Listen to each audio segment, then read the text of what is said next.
Donc voilà, une toute petite vidéo, et puis bah après donc l'avantage d'avoir sans trucage, donc du coup ah ouais, bah non, je sais pas si ça va passer du coup parce que ça j'ai pas pensé avec la musique. Mais bon, on va toujours tester, donc là, donc après donc si ça marche pas, donc c'est pas grave, donc au pire il y aura juste à couper donc la musique. Voilà, voilà. Donc du coup, donc, bah, vu que c'était pour faire une vidéo. Et donc pour une fois, pour changer, donc de faire, comment ça s'appelle, donc de mettre une toute petite musique, bah, ça pourrait, moi ça pourrait animer donc la vidéo, donc ça serait pas plus mal, à condition que Facebook, enfin, que YouTube ne fasse pas chez le monde, encore une fois. Donc voilà, donc ça serait, voilà, sans mettre trop fort non plus, hein. Donc ouais, donc pour revenir sur les freins, donc en fait donc tout dépend donc quand il y a une purge à faire. C'est tout con, c'est juste à se renseigner donc, sur les outils en question et comment ils font. Après, donc, suivant comment les professionnels font, parce qu'eux sont professionnels, donc après, donc, voilà. Euh, mais chaque fonctionnement de frein, donc de purge, et chaque vélo est différente. Donc, du coup, euh, c'est pour ça que dans la fois, donc, il y a une vidéo qui a été faite, qui a duré 30 minutes. 30, combien, je sais même plus. Enfin, 30, enfin plus d'une demi-heure, pour sûr.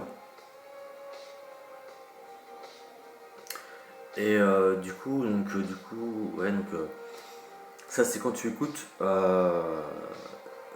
encore une fois donc des tutos qui n'ont strictement rien à voir avec ton vélo à toi. Parce que chaque système d'électronique sur chaque vélo, donc il y a des trucs différents. Donc voilà. Et donc du coup, quand tu sais donc quel matériel à peu près prendre pour savoir comment faire, euh, ce qui est marrant, c'est qu'en fait, quand tu regardes sur des marques, comme Decathlon par exemple, euh, ils te disent deux seringues. Donc pour faire. Donc toi, inverse pour, pour circuler l'air et tout, machin, pour circuler les mauvaises graisses, pour bien entreprendre donc le temps pour que ça dure bien. Alors que, parce qu'en fait, le temps que qu'il fasse donc la purge, donc de vider donc l'air d'un côté et l'air de l'autre, enfin ouais, donc, tu vois, donc, enfin bref, voilà, donc ça demande un certain temps. Et donc du coup, et bah donc qui dit donc demander donc un certain temps, dit aussi donc la facture qui c'est l'ordi. Donc voilà. Donc du coup, donc quand tu écoutes donc certains, donc les tutos, ça sert pour ensuite donc savoir quel outil encore une fois donc utiliser et comment les utiliser. Et merde, j'ai oublié de faire un truc. Comme un con. Non, c'est pas celle-ci. Euh,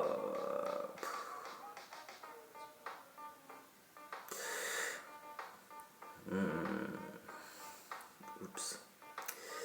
C'était pas prévu. Tout petit oubli de ma part. Oups.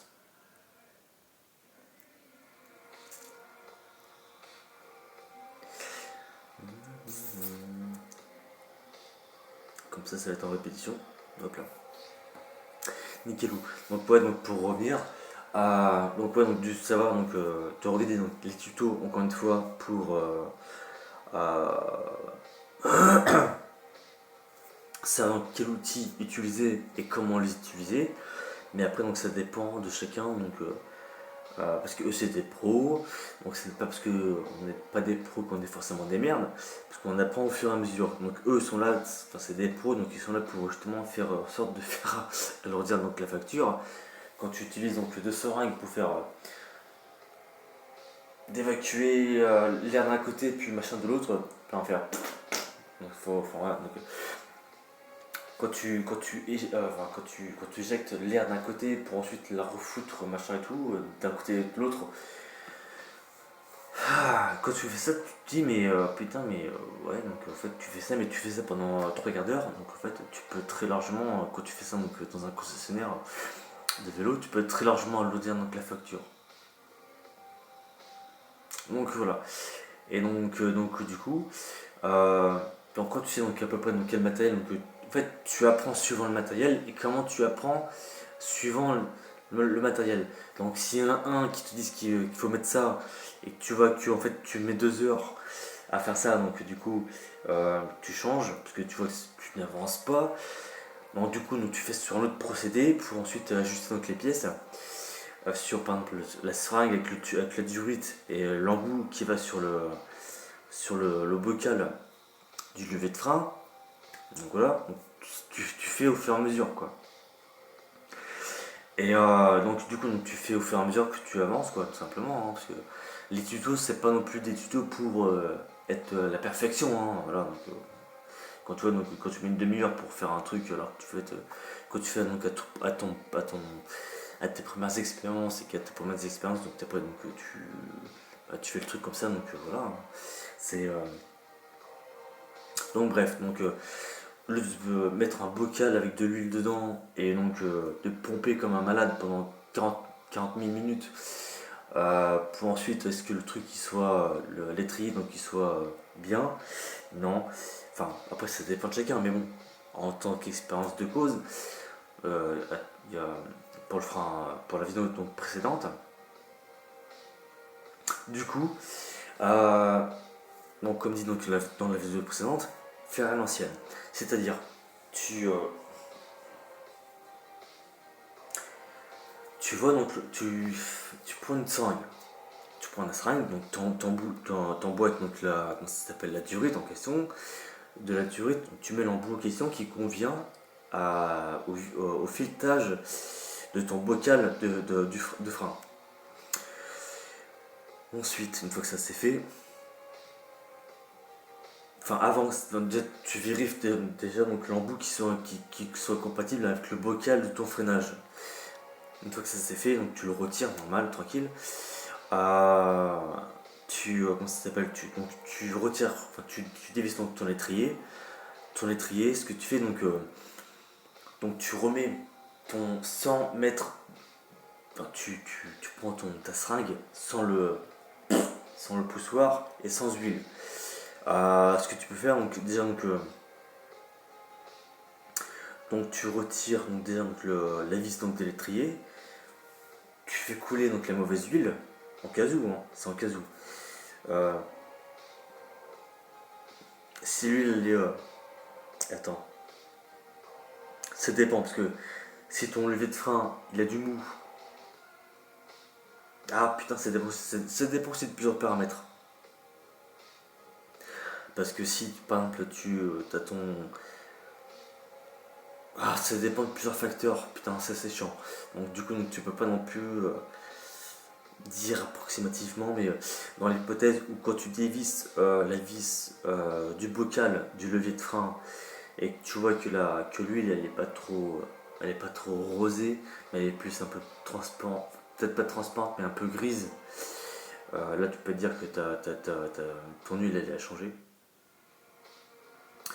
Donc, ce que tu peux faire encore là, donc, par rapport à ça, c'est que tu dévisses donc, la vis sur ton étrier. Donc, déjà, donc, tu débottes ton étrier donc, sur ta fourche télescopique. Ensuite, tu inverses comment ça s'appelle, ton étrier, tu dévisses ta vis. À bien faire gaffe que quand tu dévisses ta vis, qu'il y a bien le joint d'étanchéité qui soit bien dessus. Et, avant de le remettre ta vis, de foutre ton joint d'étanchéité à fond sur à fond en arrière quoi, en fait. Parce qu'après donc si tu le laisses s'il est au milieu ou au bout donc de la vis, pour le resserrer tu vas en chier mais pas mal quoi. En connaissance de cause. Donc voilà, donc tu laisses donc couler donc à peu près donc, ce que tu peux, enfin le maximum de l'huile donc usagée donc dans un bocal. Et ensuite donc tu mets donc ta seringue, enfin l'embout avec ta durite de la seringue, sans le poussoir donc, de la seringue. Tu mets donc tes doigts, tu fais comme ça, donc tu mets la seringue comme ça, et tu souffles dessus pour souffler un maximum pour que en fait, le maximum d'huile usagée se barre. C'est simple que ça. Ou alors si tu veux rien, tu utilises un chiffon, puis tu vois donc la mesure donc, que tu souffles à ton maximum. Tu souffles jusqu'à temps qu'il y a, ce soit pratiquement plus noir, voire plus du gris clair. Voilà. Ensuite, par rapport au gris clair, donc une fois que tu n'as pratiquement plus rien à souffler, et donc pratiquement donc, toute la mauvaise, enfin toute l'huile usagée, donc elle est soufflée. Comment ça s'appelle, à partir de ce moment-là, tu mets donc la seringue avec l'embout en question. Donc tu retires l'embout qui va sur le bocal donc, de levée de frein, tu le retires. Ensuite donc, tu vas pomper donc, sur ton flacon de huile, comment ça s'appelle déjà, donc, sur ton huile minérale de vélo. De toute façon, c'est pas de voiture, c'est de vélo. Donc du coup là, donc tu pompes un tout petit peu, donc c'est un tout petit peu, je sais pas, tu pompes, on va dire, un bon 7 cm. Un bon 7 cm.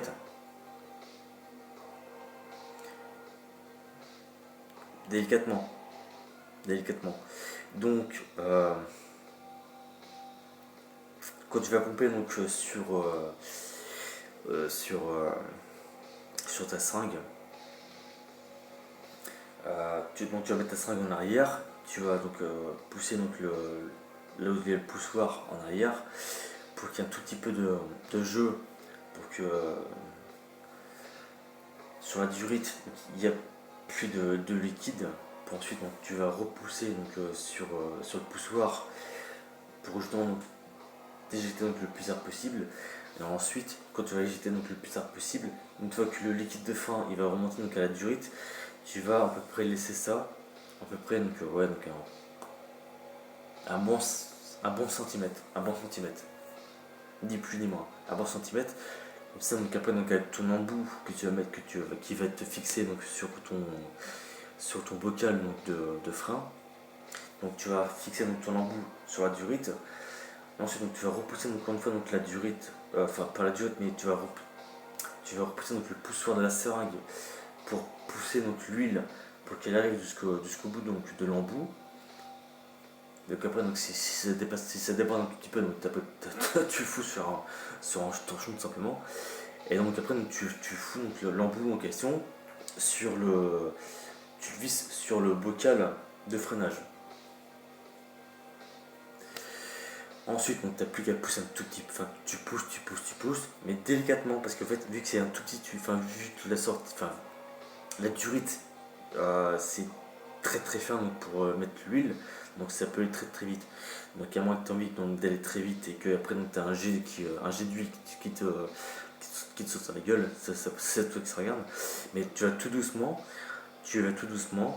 et en allant donc tout doucement, tu pourras, à un moment donné, tu verras donc quand tu auras donc dévissé donc l'étrier en question,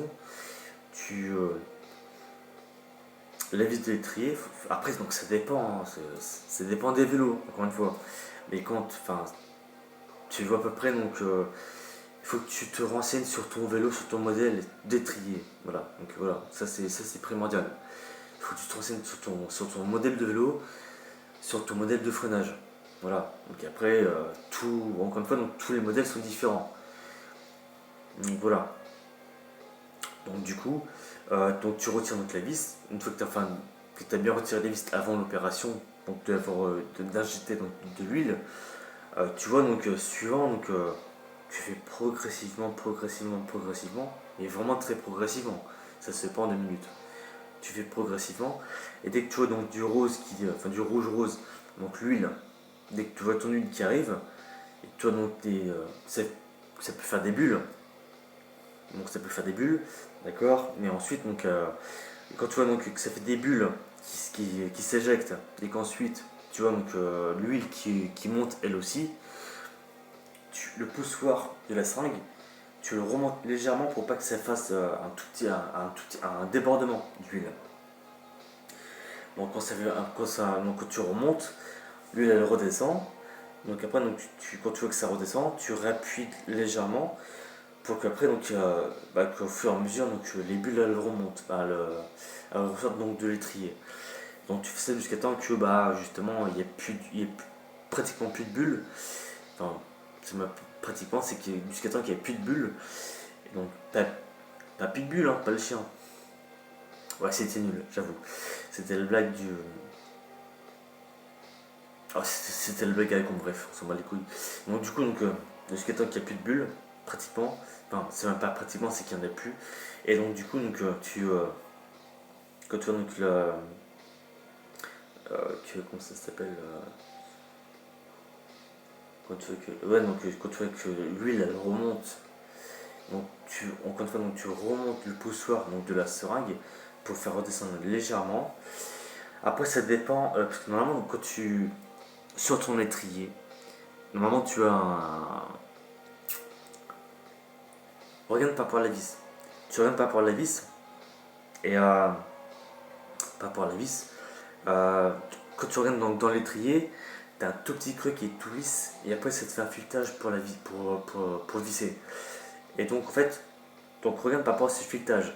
Une fois que tu as ce filetage là, et donc tu as la sortie de. Enfin, tu as après la partie lisse avant le. Enfin, et qu'après tu as la sortie, t'as la partie lisse. Quand tu as jaugé donc, entre les bulles et l'huile en question, quand tu repousses sur le poussoir donc, de la seringue, et toi ça monte légèrement d'huile au niveau donc, de la visserie. Là tu commences à remettre la vis de l'étrier, et tu la revisses justement pour que pour la revisser quoi justement. Et donc à ce moment là, ça commence à être à peu près bien, j'ai envie de dire même plus que bien. Donc du coup une fois que c'est comme ça, après tu n'auras plus qu'à retirer donc l'embout euh, du bocal donc du levier de frein. Euh, Après, donc, si ça déborde en huile, après tu as juste à prendre un torchon pour voir si ça déborde ou pas. Bon, après, pour essuyer, mais bon, normalement ça ne doit pas être le cas. Donc, du coup, tu retires l'embout en question de la seringue pour ensuite mettre la vis en question sur le bocal de frein.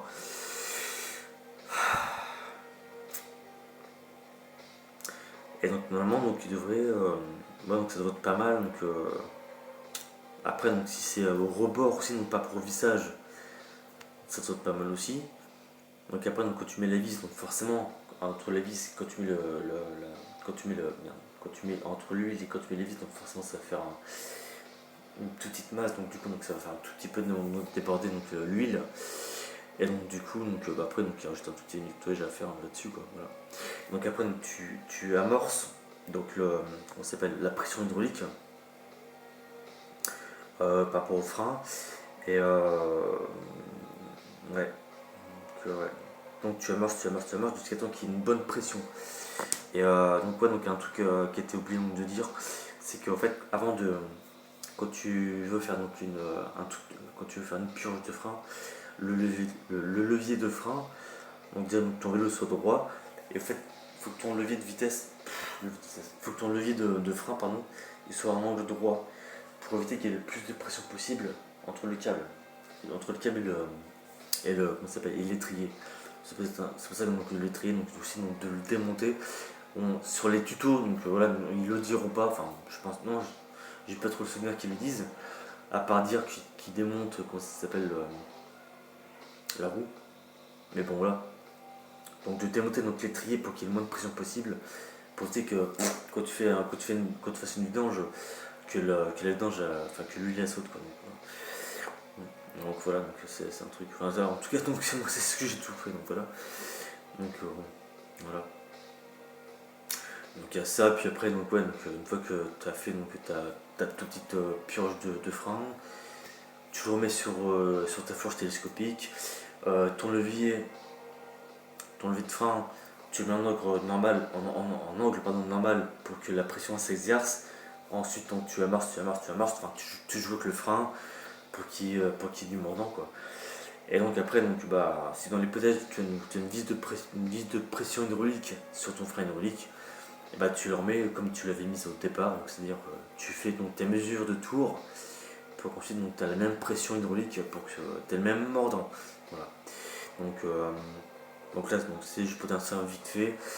Donc demain, je ne sais pas quand d'ailleurs, donc il n'y aura plus qu'à faire donc, la purge du frein à l'arrière. Et donc du coup, ça devrait pas trop durer longtemps. Voilà.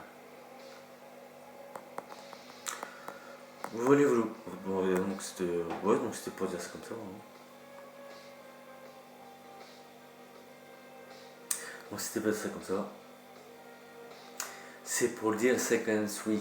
Donc du coup donc ça va s'arrêter là-dessus. Puis bah moi c'est un petit tuto comme ça, donc encore une fois donc sur la purge de frein hydraulique sur vélo quoi. Donc voilà, c'est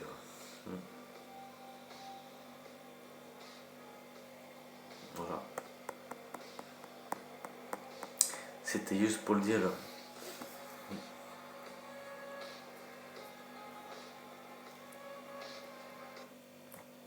C'était juste pour le dire. Donc voilà. Ben ouais, donc ça va être tout pour l'instant. Donc après, donc, bah, de toute façon, ça va être, il y a une vidéo qui va être faite là-dessus. Ah, bah de toute façon, ouais, donc normalement ça devrait pas trop durer longtemps. On espère bien, quand même. Mais bon, ouais, donc maintenant que tu sais comment ça se fait, donc le plus chiant quand même, putain, c'est quand tu. C'est quand tu. Enfin bref, le plus chiant, enfin en tout cas pour ma part, c'est pour dévisser donc les trilles arrière. Donc ça, c'est franchement, c'est ce qui met le plus de temps. Euh, ouais. Ouais, donc aussi, ouais, donc par rapport au. Ouais,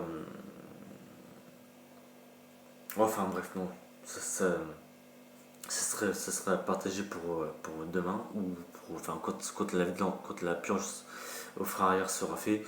Parce qu'il y a un truc qui n'a pas été dit, et il y a un truc qui a été oublié, donc sur la purge du frein avant, c'est pas pour bloc de plaquettes. Voilà, donc du coup là. Donc ça sera précisé donc, par rapport au moment de la purge. Voilà. Donc c'était juste pour partager ça comme ça vite fait bien fait. Et puis bah voilà, donc après donc, on verra par la suite. Mais toujours regarder enfin se renseigner sur quel outil, enfin encore une fois donc de regarder des tutos sur YouTube pour savoir quel accessoire utiliser, ça c'est quelque chose. Mais ne pas prendre pour exemple comment ils font. Parce que chaque frein, chaque vélo est différent. Donc ne pas apprendre au premier degré comment les gens y font, encore une fois. Voilà. Et donc, parce que ça peut te faire galérer, ça peut te faire gaspiller donc de l'huile en question. Donc c'est pas trop la meilleure solution. Voilà. Donc faut faire gaffe. Tu peux juste regarder donc sur internet comment ils font, savoir donc quel instrument ils ont.